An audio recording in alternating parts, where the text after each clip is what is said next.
Good evening, everyone. Thank you all for coming out tonight. This is the first State of the Town that Lawlor, and we're very excited. I'm Chrissy Lawlor, the director of the library, and I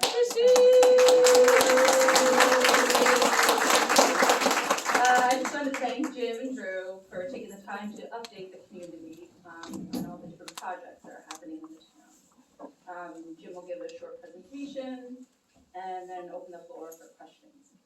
I just want to remind everyone that this is an informal meeting, not a town meeting. Jim and Drew are here at the request of the library, so I ask that everyone conduct themselves in a respectful manner. Before passing it off to Jim, I just want to say a couple things about different programs that are happening here at the library. The museum room. So if you haven't checked out New York Heritage yet, we have a great digital collection of pictures, postcards, documents, lots of those amazing things. So in addition to what we currently have, which is almost 1,000 items, we are adding to our digital collection to include local oral stories. So if you or someone that you know in the town has some generational information about town, we'd love to speak to you. We are also collecting donations for our museum room. That's Ruby. We are collecting donations for our museum room for a new exhibit to celebrate the bicentennial. So if you have items that you are willing to loan us or to donate to the library, please feel free to let us know. There's postcards in the back, so if you are interested in this, please take one. We're also very excited to announce that the Piano Plus concert series is coming back. So after a 2-year hiatus, this will be the 7th season of the program. And the first concert is Saturday, March 11th at 4 p.m. We're going to have Frank Corliss on the piano and Yi Wen Zhang on violin. They are both from the Bard Conservatory of Music. During the March 11th concert, the Friends Group will host a silent art auction to benefit the library. This is going to be really nice. There's 10 pieces of artwork, and they are local artists, mostly from the town of Olive. So please feel free to come and check those things out. They'll actually be in the lobby case, hopefully next week. The final thing I wanted to mention is the library is working on its long-range plan, and we are looking for community members to be part of a focus group. And the focus group will be held March 24th, the weekend of March 24th. We're going to have open-ended discussions about different programs and services to help shape the future of the library. So please reach out to us. I have a sign-up sheet in the back if anyone is interested in helping with this project. Lastly, I just want to make sure you all know there are refreshments in the back. So after the presentation, help yourself to some refreshments, and thanks again for coming out.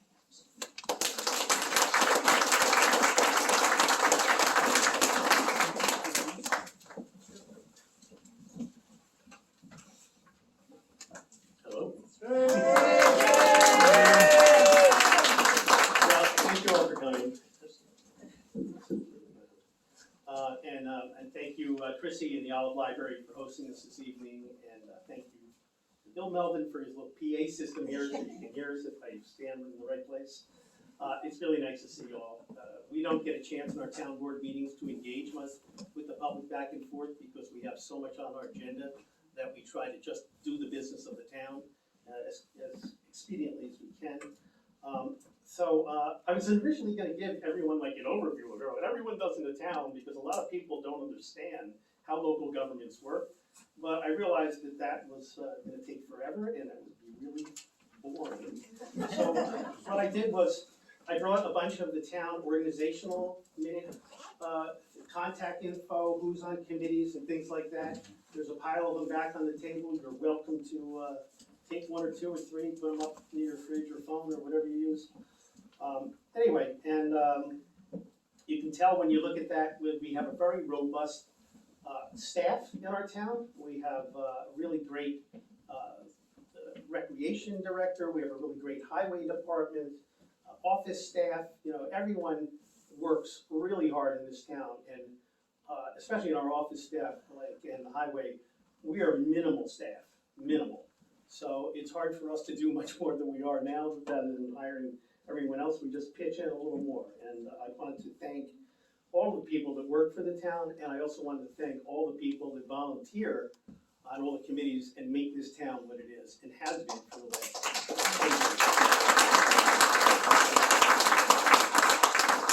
So, the state of the town, this is the first time we're doing this. So I can tell you just a little quick stuff is in 2023, the town finds itself in good financial condition. Let's get that off the bat.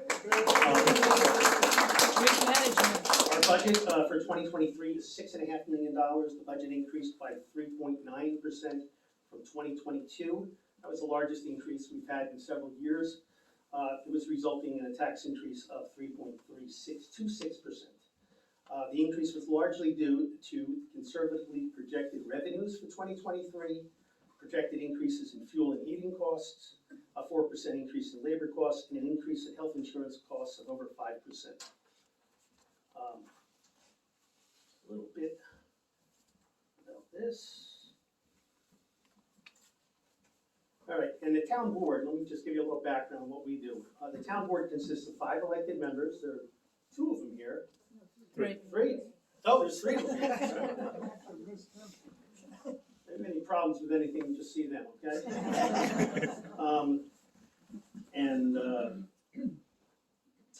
So the town board manages and controls the town finances and the town property. The board adopts budgets, fixes salaries, adopts laws, establishes rules and procedures, amongst other things. The supervisor, that's me, is the fiscal officer of the town and oversees the operations of the town. The supervisor implements the policies, procedures, and regulations adopted by the town board. So with that said, I just want to move into the new policies, the infrastructure and regulations the town has been working on in the last year or so. Please hold your questions to the end. And if you have any nice positive comments, you can direct them to me. If you have any negative comments, Drew and the other board members are sitting over there. So the first thing on my mind is recently the town chose an engineering firm to oversee the design and building of a new cold storage highway garage in our town facility. That was, it's in West Shokan. It's the garage way in the back of the complex. It's a metal building. It's about to fall over. And we're gonna enlarge it so that we can keep our highway trucks in there, especially in the winter time with salt in them, so the drivers can get in and out more quickly, and we hope that it will save the trucks from being outside in the winter. So we hope to get more longevity out of that kind of plan.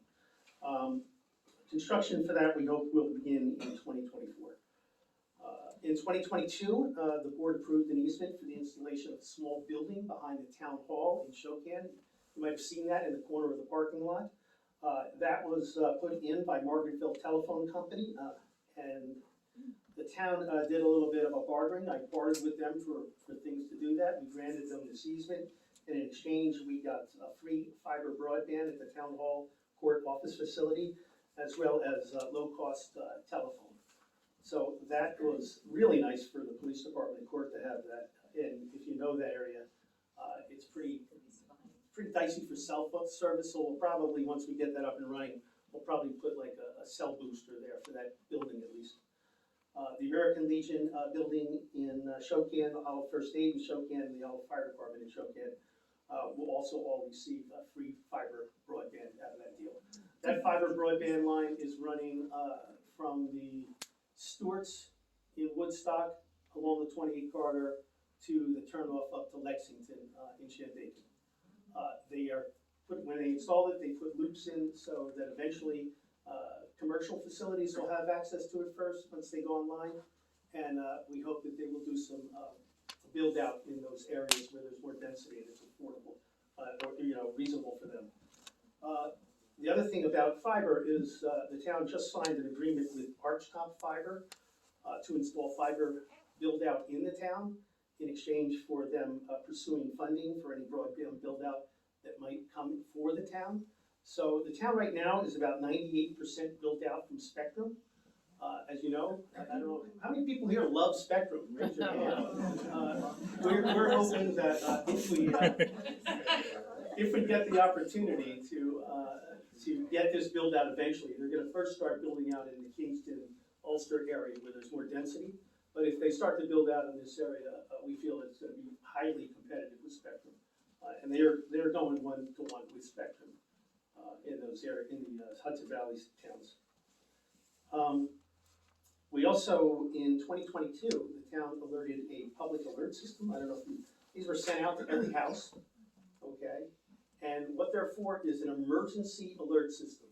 So you can sign up for it. There's a number of pamphlets back there. You can take one home. You can put your phone up to this little guy here, this QR code, and it can take you to where you sign up. Or you can use the address on here on your computer and get on it that way. You sign up and it has different areas where you can sign up. I want an alert for an emergency. I want an alert for the transfer station's gonna close early or something like that. And if we had extended town road delays or closures in weather events, it'll be on there too. So I highly suggest you do that. We've only used it once a few weeks ago when we had that really cold weather and we had power outages throughout the town. So we opened up, David came here and opened up the library and had it open for about 4 hours as a warming shelter where people can come charge their phones and warm up and get potable water to take home. The town was recently a recipient of a grant from the National Fish and Wildlife Fund to further the design of the flood buyout properties in Boyceville. You might have noticed a lot of those buildings have been coming down in the last few years, thanks to Cynthia Nickerton here. She put that grant. Thank you, Cynthia. And the town is now in the early discussion stages about how to best utilize that funding. Those properties, just to give you an update, we have several that have been demolished and they're leveled, and most of those are going to be owned by the town. There's a few that are owned by New York City DEP, and the Stuckey building next to the Boyceville Market, IGA, whatever you want to call it, Al's.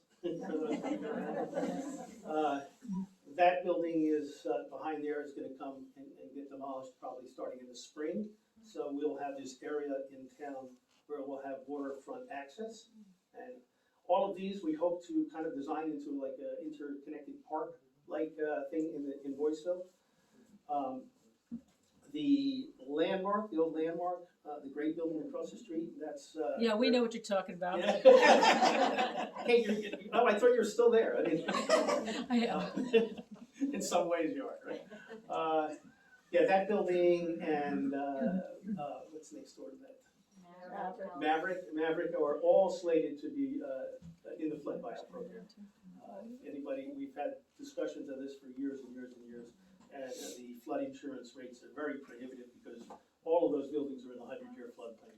So the idea is let these people get out from under the financial burden of that. If they opt to, it's their choice. There's no pressure, except it's expensive.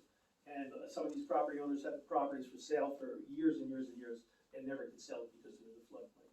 So we hope to be able to acquire them and then create a little bit of a park-like thing there for our residents. A couple of facility things. The town's upgraded nearly all of our lighting to LED. We got some grant money for that. We have to pay some of it. We also plan to insulate the ceiling of the town meeting hall in Shokan after conducting an energy audit in 2022, thanks to our friends on the Conservation Advisory Council, who got us a grant for that energy audit. Now let's get to the fun stuff here. Some of you may have realized that the town has changed in the last few years. There's been a tremendous amount of pressure on land use, development, large parcels that have sat vacant for decades. And now we're finding that a lot of them are being put up for sale. A lot of them are being acquired. Some of them are for development.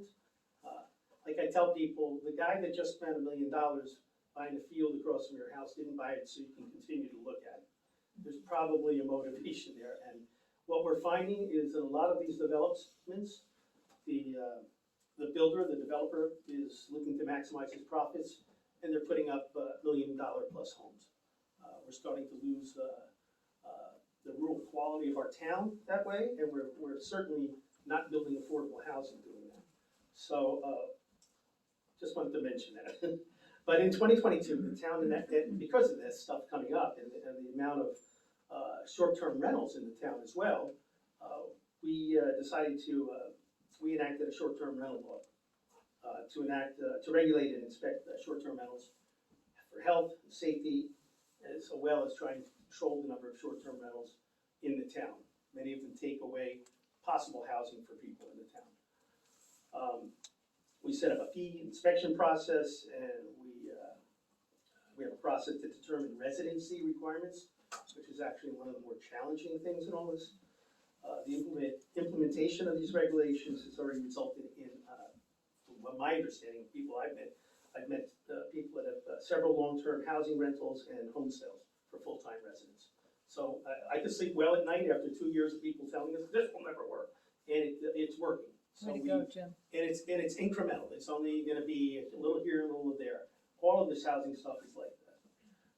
The Shokan Sewer District was approved by voters in the district in 2022 in a public referendum. The design is continuing on the wastewater treatment plant as well as on the build-out for the project, and that will be at least 2 years before we see any construction at all. That's a hopeful 2 years. In 2022. I gotta take a break, wait a second.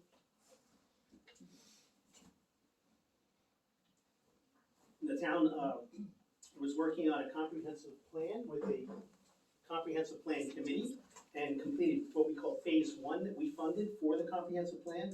And that included a community survey that I believe many of you filled out and gave the town a good indication of where you want to see the town moving in the future. That survey was conducted from August through October in the end of October 2022. The survey had 667 responses. That represents a response rate of over 15% of our population, which is considered a very successful survey. So I feel very confident in using that survey to move forward with some of the plans that we're considering. Some of the important points made in the survey by the people were people in Olive overwhelmingly love the natural beauty and rural quality of the town. They like to preserve the character of the hamlets and minimize houses on visible ridge lines. They would like to repurpose the flood-prone lands, and they would like to find opportunities to encourage affordable housing in the town, and people would like to minimize the number of short-term rentals in the town, and they would like to accommodate home businesses in the town. And what I love is our residents really love our recreation facilities. They love the pool. The pool people love it. Hey, that's there too. All right. So the comprehensive plan for 2023, we received, I applied for and we received the New York State grant of $54,000 to complete the plan. And we hope to complete that by the end of this year if I can ever get a hold of the people who gave us the money. The comprehensive plan, just a little background on what they are. Comprehensive plan will define the history, the current state of the town, and how residents would like to see the town progress in the future. The plan will contain archival documents and data on infrastructure, geography, recreation, local maps, zoning, energy, natural resources, demographics, economic development, educational and religious institutions, transportation, and land use, just to name a few of the things. It's pretty good. It's kind of like a snapshot in time. You know, it's like, here we are. This is what we are. This is what we were, and this is where we want to see it moving forward. Once the plan is adopted by the town, it'll serve as the resource and guide for current and future town boards and planning boards for decisions concerning planning, land use, and policy. It's an important document to remember. It's important to remember the comprehensive plan is not a legislative document, okay? It's not a law. It is a guide. It's an advisory document for all of these boards. However, it does give legal weight in supporting the future planning, land use, and policy decisions made by the board. So what I mean by that is a lot of times towns will make decisions and they seem rather arbitrary.